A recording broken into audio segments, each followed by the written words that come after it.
Hello everyone, welcome to my channel. Please subscribe and keep watching more details. The Curse of Oak Island, sacred numbers in Nolan's cross pinpoint the money pit. The Curse of Oak Island returned this week with a compelling theory that argued Nolan's cross was constructed using sacred geometric numbers which point to Templar Knights and the money pit. This week's episode began with a bit of fanfare as the troops gathered at the garden shaft.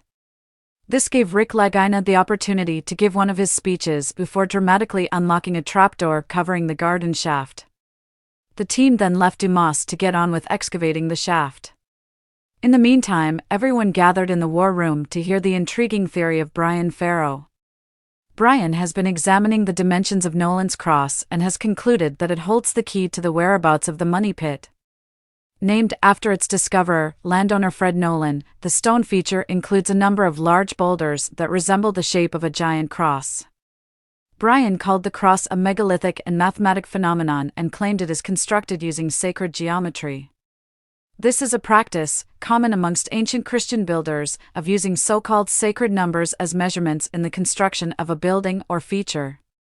There are many numbers that are considered sacred, but Brian claimed that 6 particular numbers show through on Nolan's cross. These are 144, 288, 360, 432, 740, and 864. Brian stated that these numbers were used in the construction measurements of iconic Christian sites such as Chartres Cathedral in France, Rosslyn Chapel in Scotland, and even Temple Mount in Jerusalem. The Nolan's cross expert then showed the guys a series of graphs where he had plotted how these numbers kept appearing in the cross's dimensions.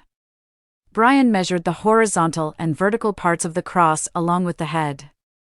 He also drew a circle encompassing the cross points and measured the length, width, and radius. And these numbers kept appearing in the measurements.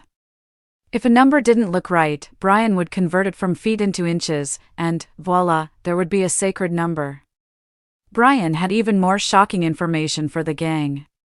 Using a circle, he drew straight lines out from the center and each point of the cross and found they intersected at a point that landed just a few feet to the west of the garden shaft. This would be a hell of a coincidence. The theorist declared that this was the location of the money pit.